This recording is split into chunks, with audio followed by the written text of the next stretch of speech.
Nosotros te vacamos porque le fuiste infiel al país, Martín Vizcarra. Hoy estamos hablando sobre este tema muy importante que durante la semana pasada ha sido tema de noticia. Yo les comenté de que la semana antepasada, antes de venir al programa, día viernes aproximadamente, me reuní con el presidente Pedro Castillo para ver el tema de la autógrafa de la AFP. Y me reuní con él no porque de pronto yo tenga llegada con el presidente, es la primera vez que lo he conocido, a pesar de que mucha gente crea infamias y se crea fábulas y cree cosas, ¿no? Porque estamos acostumbrados a pelearnos tanto y queremos pelear todo el día y queremos acusar a las personas de diversas cosas. Y a mí me han acusado de ser serronista, cosa que es imposible porque alguien que es serronista no pediría que su líder vaya a la cárcel, ¿no? Y yo exijo al país y al Poder Judicial que Cerrón vuelva a donde pertenece, al penal de Huamancaca, porque ahí pertenece ese señor por corrupto, porque es un corrupto. Pero igual, a pesar de que siempre he exigido eso, me han llamado serronista, me han llamado defensora del señor Pedro Castillo, a quien yo no tenía el gusto de conocer y he conocido recién la semana pasada. Y hablamos justamente sobre estos temas importantes. Nuestra reunión se debió estrictamente al tema de la AFP, ONP, FONAVI, sobre todo, y hemos discutido. Es más, como muchos me dicen, oye, Cecilia, ¿le habrías dicho algo al presidente de la ONP? No, no fue necesario, porque fue él el que me preguntó cuál era la situación de la ONP, qué es lo que podríamos recomendar después de la lucha que hicimos, qué es lo que se podría hacer, y le hablé con la mayor franqueza y con la mayor, de pronto, honestidad que una persona que ha librado una lucha muy grande por 4.8 millones de peruanos debería de decirle al presidente de la República respecto a la ONP, respecto al FONAVI, pero sobre la AFP yo percibí, y fue mi suposición, más no una afirmación, de que existía muchísimas presiones dentro de Palacio. Y lógicamente, ¿cómo no lo vamos a hacer si dentro de Palacio tenemos en el Ministerio de Economía y Finanzas al señor Graham? El señor Graham, cuando antes no era ministro y era un funcionario más del Ministerio de Economía y Finanzas, muchas veces se acercó al Congreso de la República a las reuniones que hacíamos nosotros para discutir el tema de las AFPs, y siempre se mostró en contra de los retiros. Es más, si ustedes ven los medios de comunicación, ustedes se van a dar cuenta que esa prensa mermelera, esa prensa que siempre ha querido jugar con el poder para beneficiarse con millones de publicidad, tiene cierta, de pronto, casi acercamiento, benevolencia con el señor Graham. Dicen que es el único iluminado. Para mí es el único que permanece ahí. No, ni siquiera es el único, porque hay otros ministros impresentables, de verdad, como el de Salud, el de Energía y Minas, que no hacen nada y que deberían de cambiarlos inmediatamente. Pero el señor Graham siempre ha tenido esta defensa a estos intereses. Y lógicamente ejercían presión. Y lo que me dijo el presidente es que esa semana él había pedido informes al Banco Central de Reserva, al Ministerio de Economía y Finanzas, para ver cuánto iba a ser el impacto en la inflación del retiro de la AFP. ¿Qué? ¿Impacto en la inflación el retiro del AFP? Porque efectivamente le habían comentado al presidente de que esto iba a agravar la inflación del país, de que esto iba a agravar la crisis económica y de que esto iba a ser la catástrofe mundial del país. Lo mismo que nos dijeron a nosotros en el 2020, en el 2021, lo mismo que le dijeron a un grupo valiente de congresistas que el 2015 y 2016 inició con estas primeras luchas. El país se acababa, de verdad, iba a haber eclipse de sangre si hay un nuevo retiro. Y lo que él quería era fundamentarlo bien para pasarlo por el Consejo de Ministros y tomar una decisión consensuada entre todos, y que esta decisión de firmar la autógrafa tuviera mucho respaldo político y además fundamento técnico. Y me dijo que de esa semana no pasaba, porque si él tenía que dar una opinión absolutamente personal, esa opinión era darle viabilidad a la ley, y lo cumplió. Y creo que es el único presidente en la historia del país elegido democráticamente que por primera vez hace un acto como este. Yo estuve en Palacio de Gobierno el día de la firma de la autógrafa de la AFP como invitada, pero no estuve sola. Estuvimos cerca de 150 personas de distintos partidos políticos, de distintas sangres, muchos congresistas que han apoyado, congresistas actuales que han apoyado estos nuevos retiros, y los dirigentes que empezaron la lucha. Caray, desde siempre, 150 personas presentes en el auditorio, en un acto que nunca lo habríamos visto si habría estado Sagasti, el presidente Jamón, o si habrá estado don Lagarto Vizcarra. Nunca habríamos visto este acto, porque los únicos que entraban a Palacio de Gobierno a festejar sus leyes eran los dueños de las mineras, de las petroleras, que tenían grandes cenas en ese comedor, que se daban la vida de lujo con la plata de los peruanos. Ellos son los únicos que entraban a Palacio. Entonces, lo que ha habido acá ha sido de pronto un acto histórico. Yo no podía creer lo que estaba viendo, y no podía creerlo desde mi condición de excongresista. No podía creerlo, porque como excongresista sabíamos que aprobábamos la ley y ya teníamos plasmado, planteado, de que el Ejecutivo lo iba a observar, de que el Ejecutivo nos iba a mandar pero petardos, insultos, humillaciones, y éramos una pelea constante. Y además de que iban a denunciarlo al Tribunal Constitucional y que iban a hacer de todo. Entonces, jamás ellos iban a aprobarlo. Y nuevamente, ¿qué sucede cuando el Ejecutivo no lo firma y no lo aprueba y no lo publica? La ley vuelve al Congreso de la República para que el Congreso, dentro de su labor constitucional y de acuerdo al reglamento del Congreso, pueda aprobarlo por insistencia. Pero no es que llega y el Congreso al toque lo aprueba por insistencia. No, tiene que bajar nuevamente a las comisiones donde se ha discutido el tema, aprobarse nuevamente en cada comisión la aprobación de insistencia, nuevamente buscar un espacio en el Pleno del Congreso y recién ser aprobado por insistencia para su promulgación. Todo eso nosotros lo hacíamos en 3-4 meses, porque siempre teníamos en la presidencia del Congreso a los enemigos del pueblo. Aquella vez Mirta Vázquez, cosa que no es diferente ahora a Malcrea Armenalba, porque Malcrea Armenalba obviamente no quería que saliera esta ley. Y es por eso que al mismo tiempo que le cerró la puerta a la prensa, le abrió la puerta a la representante de la AFP que se paseaba como Pedro en su casa para hacer su lobby. Porque Anaí, como se llama la señorita, estaba que se paseaba por todos lados. Ella tenía permiso más que congresista, y ni los asesores a veces pueden pasar al hemiciclo, pero la representante de la AFP, que estaba haciendo el lobby para que no saliera la ley, pasaba y se paseaba. ¿Por orden de quién? De la mesa directiva, que le estaba dando todas las facilidades. Le cierro la puerta a la prensa, pero le abro la puerta a la representante de la AFP. Pero ni con eso lograron parar esta lucha, porque es una lucha donde están involucrados miles y millones de peruanos que abrieron los ojos. Yo recordaba, después de la firma del presidente, cuando salí de Palacio, hablaba con mi hijita que me acompañó y le decía, hace años atrás, cuando empezamos esta lucha y tú estabas conmigo y eras más pequeñitas, ¿te acuerdas que yo era la loca de la historia, hija? ¿Te acuerdas que a mí me tildaban de todo? Hoy esto que te demuestre de que cuando tú crees en algo y cuando tú conoces algo y lo estudias tanto, nadie, por más adjetivo que te ponga, te va a limitar. Y porque el límite se lo pone uno mismo. Me puse de pie una y otra vez a explicar la situación, y este medio de comunicación, este micrófono poderoso, fue la magia que necesitábamos en el país para que tú abrieras los ojos y te dieras cuenta de que esta lucha no era la lucha de una persona, de un partido. Esta lucha era tuya, esta lucha era de tu plata, esta lucha era de tu dignidad, esta lucha era de tus aportes. Porque recuerdo claramente cómo fue el 2015. No logramos devolución, ninguna devolución para el resto, pero logramos que los mayores de 65 años alcanzaran la justicia de sacar su 95.5% y no se resignaran a una pensión miserable y de hambre que da las AFPs. Eso se logró el 2015-2016. Y los pocos que estuvieron detrás de la lucha fueron un grupo de guerreros que continuaron, no como los otros que aparecieron ahora, no. Ustedes son los que lo han hecho. Ustedes, los héroes anónimos, ustedes, los dirigentes de colectivos que merecen todo tipo de respaldo y bendición de Dios, que jamás dijeron, yo lo hice, soy de la Asociación de Aportantes y Desaportantes y yo vengo luchando 10 años con esto. No, nunca. Y jamás pidieron un sol a nadie. De verdad, mi respeto, mi admiración por ustedes y mi gratitud eterna por haberme elegido como su representante, ahora que no soy congresista y yo que no pertenezco a ningún colectivo, pero que ustedes me hayan elegido para yo ir a llevar su voz a Palacio de Gobierno. Para mí, eso lo es todo.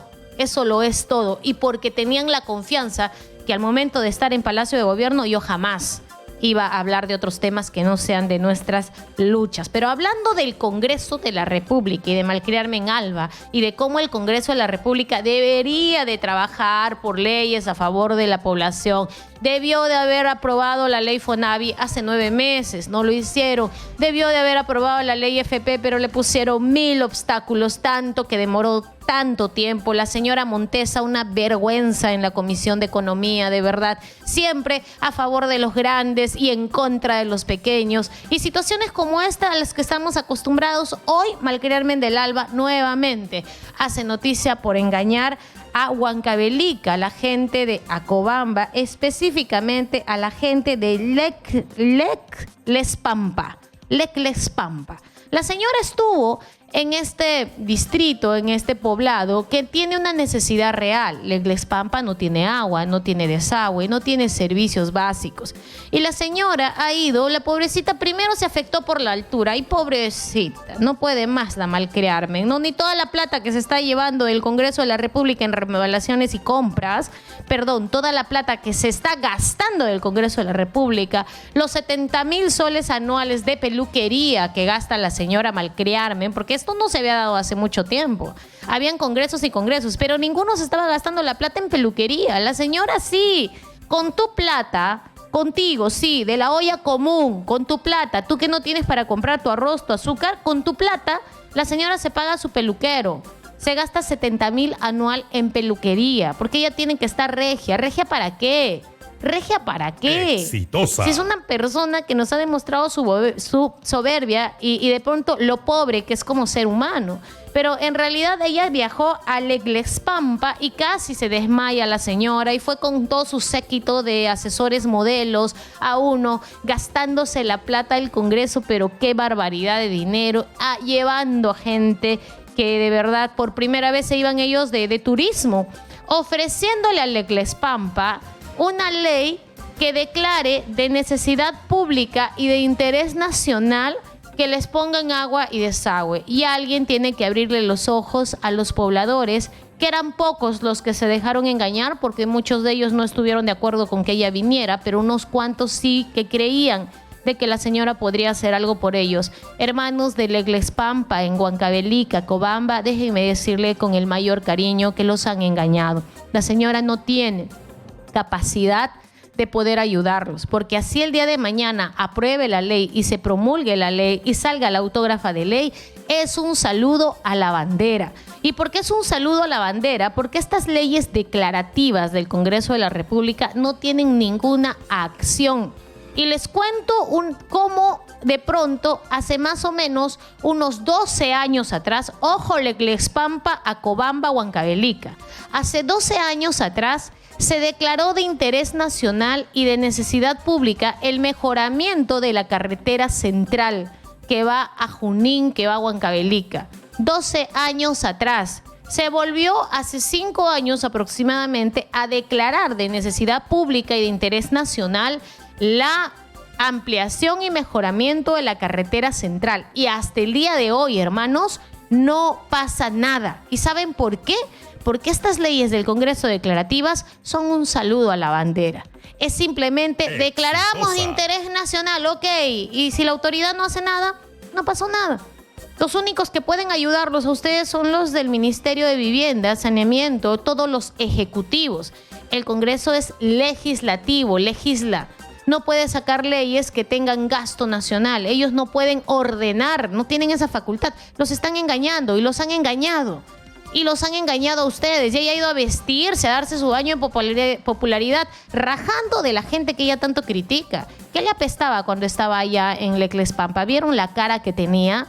Todo le apestaba a la señora, hablando de esa gente del pueblo, de esa gente tonta, de esa gente ignorante. Pero ahí sí, para la foto sí se fue, y se fue a engañar a la gente. Y allá los que la recibieron, Leclespampa, Acobamba, Huancavelica, están advertidos. La señora malcriarme en Alba, la misma que se gasta 70,000 soles anuales en peluquería, la misma que ya no sabe en qué más gastar la plata del Congreso en este momento, porque ya en julio deja de ser presidenta, ella fue y los engañó mirándolos a la cara y riéndose para adentro. Y ustedes se acordarán de mí, que de acá a mayo del 2023 no van a tener el agua y el desagüe que ustedes quieren. Y en ese momento se darán cuenta de que esta humilde persona que tienen al frente, que no tiene miedo de decirle a esta malcriarmen cómo miente, no los engañó y les dijo la verdad. Es un saludo a la bandera, esa ley. Así salga la autógrafa firmada del Ejecutivo, es un saludo a la bandera.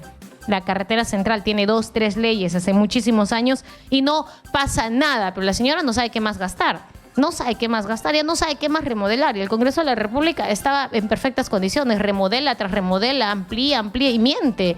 Miente porque de pronto dice, estamos esperando ahora que Indesi nos dé la opinión a ver si pueden entrar los cronistas, los periodistas. Y pide la opinión de Indesi un día antes. O sea, pide la opinión un día antes y al día siguiente gritonea a la prensa y dice, estamos pidiendo que Indesi entre. Bien mentirosa, de verdad, la señora, gastándose 7,000 soles por noche en un hotel. Esa clase de políticos son los que debemos expectorar. Pero ya hay otro político que ha dado que hablar esta semana y no es más que nuestro lagarto conocido, el lagarto Martín Vizcarra. Han salido unos chats calentones, su vida privada es su vida privada, pero además él en una entrevista donde negaba, como Judas negó a Jesús, de que él había tenido ese encuentro allá en el Hotel Monasterio y que además algunos trabajadores de Hotel Monasterio me han dicho, sin confirmar, ¿no?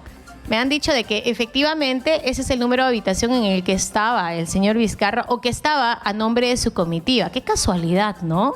Qué casualidad que justo el número de habitación, porque el que además le han facturado y en la factura están los números de habitación de la comitiva, ese mismo número de habitación está en las facturas, solo casualidad. Pero el señor decía, a mí me inventan de todo, además díganme a mí, ¿por qué me han vacado? ¿Por qué me han vacado? Preguntaba en un medio de comunicación. Martín Vizcarra, yo te voy a contestar por qué te hemos vacado. Te hemos vacado porque en silencio adeudaste al país por un monto que el Perú no se había prestado hace más de 3 décadas. Dentro de 30 años, el país no se había prestado la cantidad que tú te prestaste de plata, dejándonos a todos nosotros hipotecados a 100 años. Y porque toda esa cantidad de dinero que tú te prestaste para enfrentar la pandemia, te la gastaste alquilando carpas de hospitales del primo de tu premier, Salvador del Solar. Su primo fue el único beneficiado por esos grandes contratos. Nosotros te vacamos porque le fuiste infiel al país, Martín Vizcarra. Le fuiste infiel al país porque además de haber sido el que más se endeudó a nivel latinoamericano para enfrentar la pandemia, fuiste el presidente que tuvo el primer lugar en el mundo de la mayor cantidad de muertos por millón de habitantes. Y esto demuestra tu infidelidad al cuidado de los peruanos. No te interesó, lo único que tú hacías era negocios. Por eso te vacamos, porque había un estudio de inteligencia que decía que pretendías sacar un segundo préstamo y dejarnos adeudados hasta el cuello por 200 años más. Y este equipo grandioso de personas valerosas de las Fuerzas Armadas informaron de cuáles eran tus intenciones. Y es por eso que las Fuerzas Armadas, el día que te vacaron y que tú llamabas desesperado para que estén contigo, nadie te dio su respaldo, porque fueron ellos los que advirtieron a los congresistas de cuáles eran tus intenciones. Tú le fuiste infiel al país, Martín Vizcarra. Tan infiel y tan mentiroso cuando negabas que te habías vacunado. ¿Te acuerdas? ¿Te acuerdas cómo negabas que te habías vacunado? ¿Te acuerdas cómo negabas que conocías a Richard Swing? ¿Te acuerdas cómo negabas todo? En ese momento le fuiste infiel al país y te vacamos por eso. Y te vacamos para tratar de impedir que sigas sacando préstamos internacionales millonarios y que a la vez sigas matando peruanos. No hiciste nada, a pesar de haber sido uno de los países que tuvo más dinero en la época de la pandemia. No tenemos un solo hospital construido con tanta plata, con el 1% de lo que tú nos endeudaste. Y estoy hablando de más de 120,000 millones que te has prestado solamente con el 1%. Es decir, con unos 120 millones habríamos hecho un gran hospital, pero ni eso hicimos. Te tiraste la plata y el país conoce quién eres tú. Eres un lagarto calentón, mentiroso e infiel. E infiel, no sé, con tu esposa. Y ese es un tema familiar absolutamente personal. Pero sí le fuiste infiel al país. Le fuiste infiel al país muchas veces.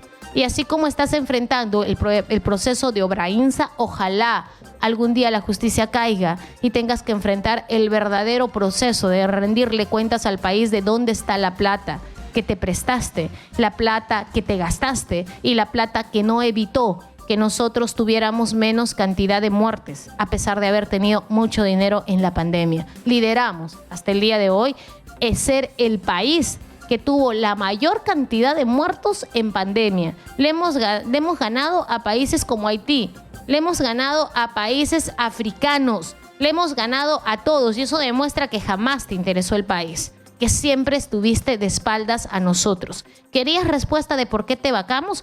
Fue esa la razón por la que te vacamos, por amor absoluto al Perú, no por intereses como tú, por amor absoluto al Perú. Es que te sacamos del gobierno, a ti y a todo tu equipo. Y luego, ¿qué hiciste con el señor Ceballos? Lo mandaste a Estados Unidos, aviones privados y que llegaban en esas maletas, ¿ah? ¿Qué salían en esas maletas? Quisiste ser Fujimori 2, sacando plata en maletas. Eso es algo que algún día se investigará y es algo que ruego a Dios algún día se sepa, Martín Vizcarra. Así es que no vengas a engañar más. El tema de tu infidelidad es tema tuyo.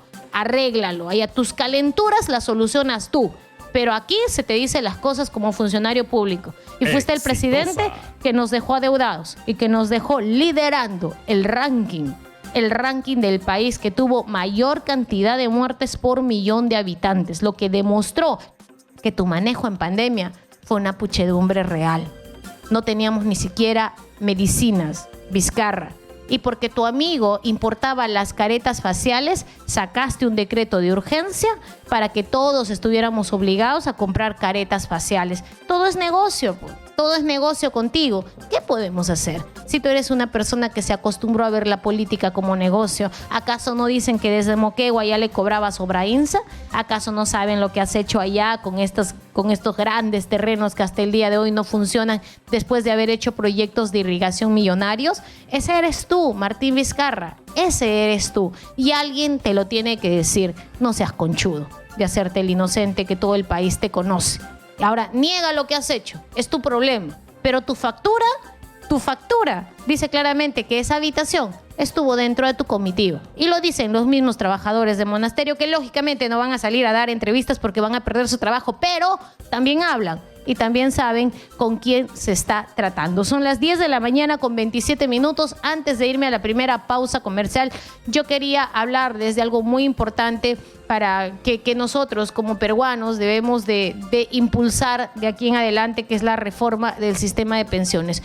Una reforma integral que nos dé posibilidad a todos nosotros de saber cuánto vamos ahorrando en nuestro fondo previsional, si realmente vamos a llegar a tener una pensión mínima o no vamos a llegar a una pensión mínima, y en el supuesto de que no lleguemos a tener una pensión mínima, una pensión adecuada, el Estado o las AFPs tengan la obligación de devolverte tu dinero. Estoy en contra de que a todos los aportantes de la ONP que hayan aportado 4 años, 5 años, 6 años y que hoy tengan más de 65 años, el Estado simplemente les haya robado sus aportes.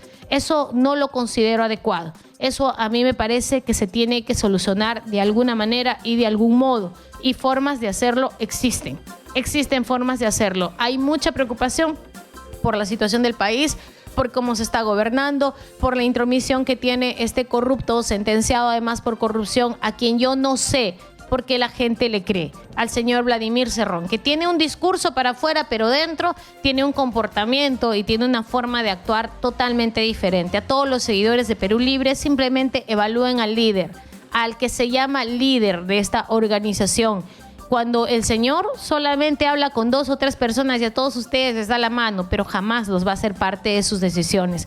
El señor Vladimir Cerrón y todos sus secuaces que están ahora en Huancayo capturados han estado mofándose de la ley. Dicen de que el señor Pinturita Cárdenas se sentía tan intocable que pensaba que jamás la policía lo iba a agarrar. Tanto así que se iba a tomar su juerga, Joseph. Salía como Pedro en su casa en Huancayo, se iba a juerguear. Yo estoy en Huancayo la semana pasada, me han contado. Iba a una casa, se juergueaba y decía, no, la policía no pasa nada. Llama un patrullero y me lleva a mi casa. Estaba tan seguro, ¿no? Tan seguro estaba Pinturita. Ahora está en la cana. Ojalá la misma suerte le llegue a Vladimir Cerrón y lo devuelvan al penal de donde nunca debió salir.